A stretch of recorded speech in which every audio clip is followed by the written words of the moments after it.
वर्णिवेशरमणीय दर्शनं मन्दहासरुचिराननाम्बुजं पूजितं सुरनरोत्तमैर्मुदा धर्मनन्दनमहं विचिन्तये। असतो मा षड्गमय तमसो मा ज्योतिर्गमय मृत्युर्मा अमृतं गमयः। ओम शान्तिः शान्तिः शान्तिः। अस्मद्गुरुसमारम्भां नाथयामुनमध्यमां लक्ष्मीवल्लभपर्यन्तां वन्दे गुरुपरम्परा। આજની જ્ઞાન સભાની અંદર પધારનારા બધા જ ભગવદ્ ભક્તોને વેદાંતાચાર્ય, પુરાણ ઇતિહાસાચાર્ય, એમ.એ. ફિલોસોફી શાસ્ત્રી રાકેશભાઈના હિતપૂર્વક જય સ્વામિનારાયણ.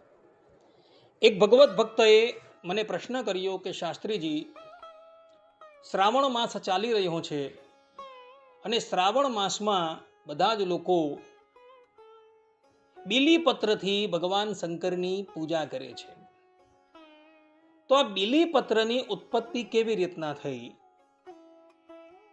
એ સંબંધમાં શાસ્ત્રોમાં કોઈ કથા છે? ત્યારે અમે એને કહ્યું કે હા, શાસ્ત્રોમાં અને એમાં પણ સ્કંદ પુરાણમાં એક કથા આવે છે. કથા એવી છે કે એક સમયની વાત હતી. માતા પાર્વતી મંદરાચલ પર્વત પર તપસ્યા કરી રહ્યા હતા અને તપસ્યાની ગરમીથી એમના મસ્તક પરથી થોડા પરસેવાના બિંદુ પર્વત પર પડે છે અને એમાંથી બીલીપત્રની ઉત્પત્તિ થાય છે, અર્થાત કે બીલીપત્રના વૃક્ષની ઉત્પત્તિ થાય છે.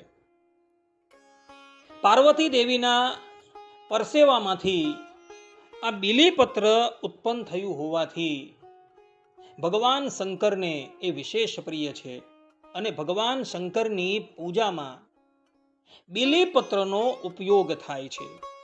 બીજા કોઈ પુષ્પ ન હોય અને ભગવાન શંકરની પૂજામાં કેવલ બીલીપત્ર હોય ને, તો એ બીલીપત્ર અર્પણ કરવાથી ભગવાન શંકર જેવા પ્રસન્ન થાય છે, એવા બીજા કોઈ ઉપચારથી પૂજા કરવાથી ભગવાન શંકર પ્રસન્ન થતા નથી. બીજા બધા ઉપચારો હોય પરંતુ બીલીપત્ર ન હોય તો ભગવાન શંકર એની પૂજા યથાર્થપણે સ્વીકારતા નથી. બીલીપત્રના 3 પાન છે. એ 3 પાન બ્રહ્મા, વિષ્ણુ અને મહેશનું પ્રતીક છે અને એની જે દાંડી જે છે એ શક્તિનું પ્રતીક છે. આ પ્રમાણે બીલીપત્રના પ્રાગટ્યની કથા સ્કંદ પુરાણની અંદર જોવા મળે છે. બીજી એક કથા ભવિષ્ય પુરાણમાં આવે છે. કથા એવી છે કે એક સમયની વાત હતી. દેવી લક્ષ્મી ભગવાન શંકરની ઘોર તપસ્યા કરે છે અને તપસ્યાના અંતે ભગવાન શંકર દેવી લક્ષ્મીજીની સન્મુખ પ્રગટ થાય છે. ત્યારે દેવી લક્ષ્મીજીના હૃદયમાંથી એક વૃક્ષ પ્રગટ થાય છે, જે વૃક્ષ હતું બિલ્વ વૃક્ષ. અને એ બિલ્વ વૃક્ષના પુષ્પોથી અને ફળથી એઓ ભગવાન શંકરનું અર્ચન કરે છે. આ પ્રમાણે બિલ્વ વૃક્ષનું પ્રાગટ્ય દેવી લક્ષ્મીજીના હૃદયમાંથી થયું છે. બીજી એક કથા સ્કંદ પુરાણમાં જ આવે છે. ત્યાં કથા એવી છે કે એક સમયની વાત હતી. ગંગાજી, લક્ષ્મીજી અને પાર્વતીજી ભગવાન શંકરની પાસે પધાર્યા અને એમને સ્તુતિથી પ્રસન્ન કર્યા. ત્યારે ભગવાન શંકર એમને મનોવાંછિત વરદાન આપવા માટે તૈયાર થયા. ત્યારે ગંગાજી ભગવાન શંકરને કહે છે કે પ્રભુ, હું ભૂત પ્રાણી માત્રને આરોગ્ય પ્રદાન કરવા માંગુ છું. દેવી લક્ષ્મી બોલ્યા કે હે પ્રભુ, હું અલ્પ સમયમાં મારી આરાધનાથી પ્રસન્ન થઈ ધન ધાન્ય આપવા માંગુ છું. અને દેવી પાર્વતી બોલ્યા કે હે પ્રભુ, હું મનુષ્યને મારી આરાધનાથી પ્રસન્ન થઈ સુયોગ્ય વર, સુયોગ્ય કન્યા તથા પુત્ર પુત્રી પ્રદાન કરવા માંગુ છું, તો આપ એનો ઉપાય કરો. ત્યારે ભગવાન શંકર કહે છે કે હે દેવીઓ, તમે ગૌ માતાની સ્તુતિ કરો. એવા સમયમાં કૈલાસમાં સમુદ્ર મંથનમાંથી પ્રગટ થયેલી કામધેનુ ગાય આવે છે. કામધેનુ ગાય આવી એટલે ત્રણેય દેવીઓ કામધેનુ ગાયને સ્તુતિ દ્વારા પ્રસન્ન કરે છે, ત્યારે કામધેનુ ગાય ગંગાજીને પોતાના મૂત્રમાં સ્થાન આપે છે. જે પણ કોઈક વ્યક્તિ ગૌમૂત્રનું પાન કરે છે એનું આરોગ્ય હંમેશા જળવાઈ રહે છે. ત્યારબાદ કામધેનુ ગાય દેવી લક્ષ્મીને પોતાના ગોબરમાં સ્થાન આપે છે. જે પણ કોઈક મનુષ્યના ઘરે ગાયનું ગોબર હશે, ગાયના ગોબરથી એનું આંગણું છે, એનું ઘર લીપાયેલું હશે, એના પર લક્ષ્મીજીની અવશ્ય કૃપા થશે.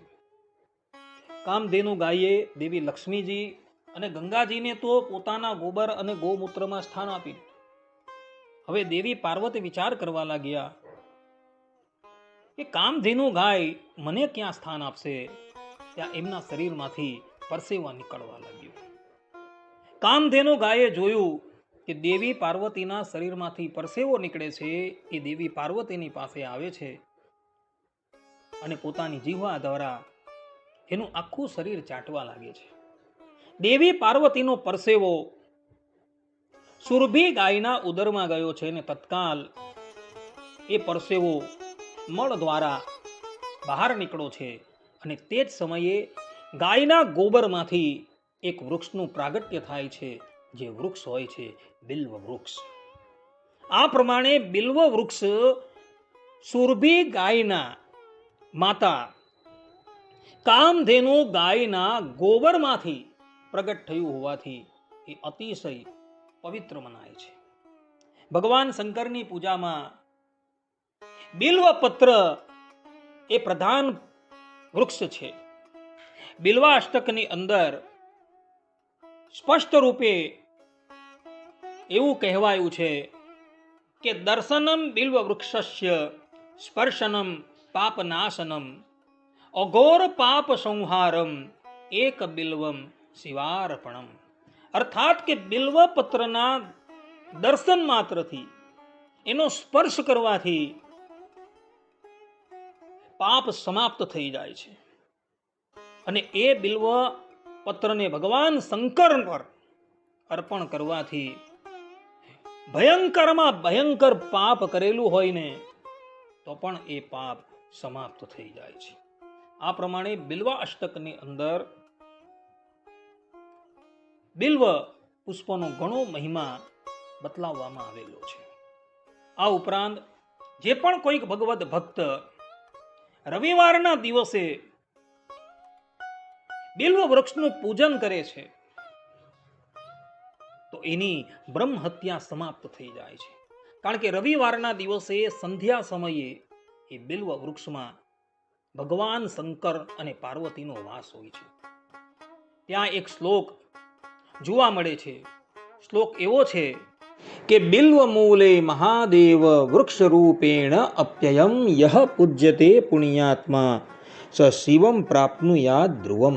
આ પ્રમાણેના શ્લોકનું ઉચ્ચારણ કરતા થકા એણે બિલી વૃક્ષની પૂજા કરવાની છે, જેથી એની બ્રહ્મ હત્યા સમાપ્ત થઈ જશે.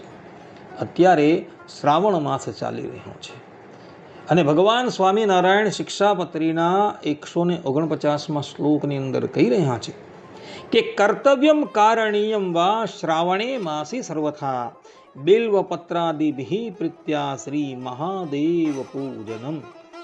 અને શ્રાવણ માસને વિશે શ્રી મહાદેવનું પૂજન જે તે બિલ્વપત્રાદિ કરીને પ્રીતિપૂર્વક સર્વ પ્રકારે પોતે કરવું અથવા બીજા પાસે કરાવવું. પુરાણોની અંદર, શાસ્ત્રોની અંદર બિલ્વ પત્રનો ઘણો મહિમા બતાવેલો છે. જે પણ કોઈ વ્યક્તિ નિષ્કામ ભાવે ભગવાન શંકરની શ્રાવણ માસમાં પૂજા કરશે એની ભગવાન શંકર પર અવશ્ય કૃપા ઉતરશે. જે લોકોને જ્ઞાન જોઈતું હોય, ભગવાનને વિશે નિષ્કામ ભક્તિ જોઈતી હોય, શ્રાવણ માસમાં જો એ બિલ્વપત્રાદિકથી મહાદેવનું પૂજન કરશે તો એને અવશ્ય ભગવાન શંકરની કૃપાથી ભગવાનના સ્વરૂપનું યથાર્થ જ્ઞાન તથા ભગવાનને વિશે નિષ્કામ ભક્તિ પણ પ્રાપ્ત થશે. સકામ વ્યક્તિ જો કોઈ કામનાથી શ્રાવણ માસમાં બિલ્વપત્ર આદિથી મહાદેવની પૂજા કરશે તો એને એ વસ્તુ ભગવાન શંકરની કૃપાથી અવશ્ય પ્રાપ્ત થશે. માટે ભક્તો બિલ્વપત્ર આદિથી શ્રાવણ માસમાં ભગવાન શંકરની પૂજા અવશ્ય કરજો, કારણ કે ભગવાન સ્વામિનારાયણની પણ એ પ્રમાણેની આજ્ઞા છે. આટલું કહીને હું મારા પ્રવચનને અહીં વિરામ આપું છું. સર્વે સંતુ નિરામયઃ, સર્વે સુખીનો ભવન્તુ, સર્વે ભદ્રાણિ પશ્યન્તુ, મા કશ્ચિદ દુઃખ ભાગ ભવેત. અસ્તુ. જય સ્વામિનારાયણ.